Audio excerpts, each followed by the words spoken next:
Welcome back, everybody. Well, just because it's wintertime doesn't mean we've lost our travel bug. And some cities are, dare I say, even better to experience at this time of year. I don't know, convince me. well, anyway, no. Luckily, our next guest is here to try to convince me and also share some captivating cities to experience this season. Everybody, welcome back to the show, travel expert Jennifer Weatherhead. Yay! Good to see you.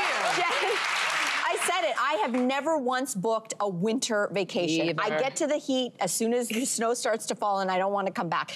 Convince me, what do we need to consider though if we want to travel for the cold? I have to convince you first, but first things first, before you book that trip, there are a few things you got to keep in mind. You know, winter's a different season. There are a lot more delays and weather issues that happen. So you want to make sure that you have travel insurance and read the fine print on that travel insurance to know exactly what you're covered for and up to what dollar amount. That's something, you know, everyone thinks, oh, I have a credit card, I'm covered. You want to look at that fine print to make sure that you are covered if you have a delay due to weather or something like that.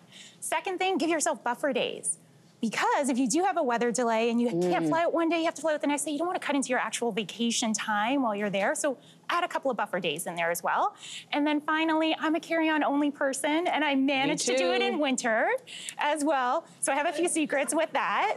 You want to make sure, That's one sweater for me. Oh, but you just wear multiple sweaters on the plane, Mel. Multiple sweaters and multiple coats on the plane. Heaviest items on the plane. Look for heat tech, kind of heat thermal wear that is really light that you can wear pretty much under anything. And then, you know, if you don't have a lot of winter gear and you don't want to spend the money, a lot of destinations, you can do a rental.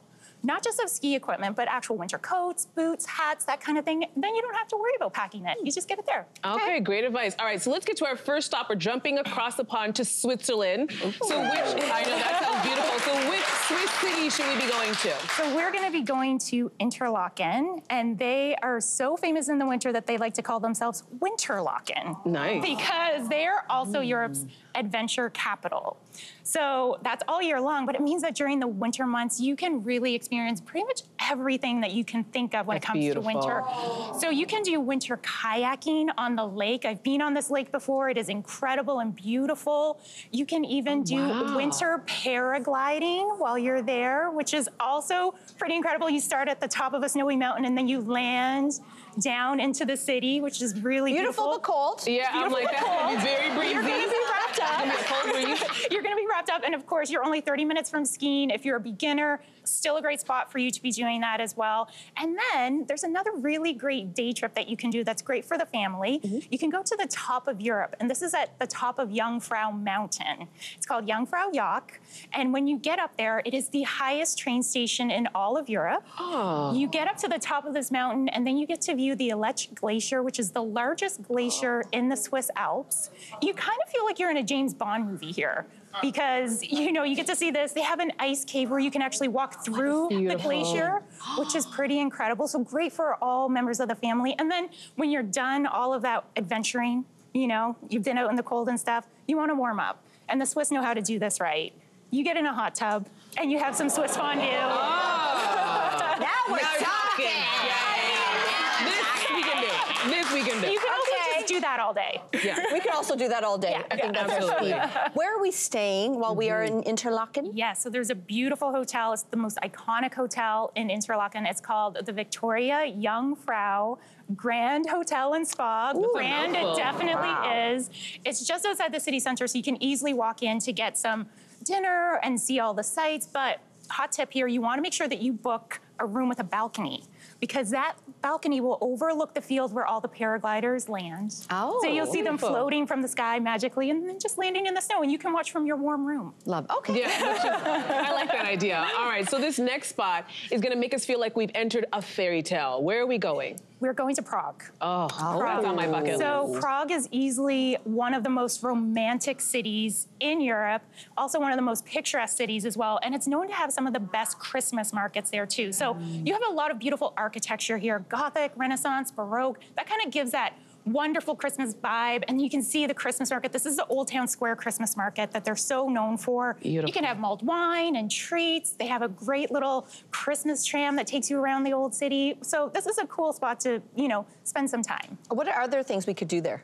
Yeah, so they have a lot of great sites that you can see. They have an astronomical clock, which is a big focal point in the town square. It's beautiful, it's ornate. You can go to the top and get a beautiful viewpoint. There's also the Charles Bridge, which is a really cool spot, especially if you're looking for those romantic couple photos. Go there, you know, during the summer or during sunrise or sunset, and you can get a beautiful couples photo there too. So lots of things that you can do while you're there. Yeah, let's talk about that romance, because apparently you talk about some cozy hotels, romantic hotels that we can also visit. Yeah, so there's one called the Andes, which is really great. It's right in the city center. It's in an old historic building that's called the Sugar Palace. So beautiful. And then if you want something a little bit more modern, if that's more your style, there's another one called the Almanac, also in a historic building, but it's so modern inside. So you can just cozy up while you're in there. If you don't want to go outside, you can just watch the snow from in there. It's gorgeous. Hey, why don't we come back to Canada? Because you say there's a 1-2 punch in Banff and Lake Louise. Yes, yes. Tell us about it. It's a great spot because you don't have to worry about the exchange rate, right? And during the winter months, you can actually get some really great hotel rates. It's beautiful there during the winter. It's always so busy during the summer. All the social media photos that you see poking around on these places, it's because they're there in the summer. In the winter, it's a lot more quiet. It's definitely where people think you should be going. The locals love it during the winter. They have so many great festivals that are happening there at that time too. They have snow days, which happens from January 19th to February 4th, where they have giant snow sculptures and lots of fun activities for kids. There's lots of other things you can do, like skating. You can do ice climbing if you want to. If that's up your alley. You saw my face. I'm like, I'm gonna pass on that one, but it's a nice suggestion. It's a nice suggestion. And then, of course, they have lots of cozy options for hotels too. Stunning, absolutely stunning. Maybe you've convinced me a little. We've thought a little bit. Just a little bit. Yeah, it's true. This is great travel inspo. I love everything that you bring to us every time, Jen. Thanks so much for this. We really appreciate it. We appreciate it. Hey there, what did you think? Drop your comments below and join the conversation. And don't forget to like and subscribe so you can find more on everything from food and fashion to pop culture and current events. See you soon.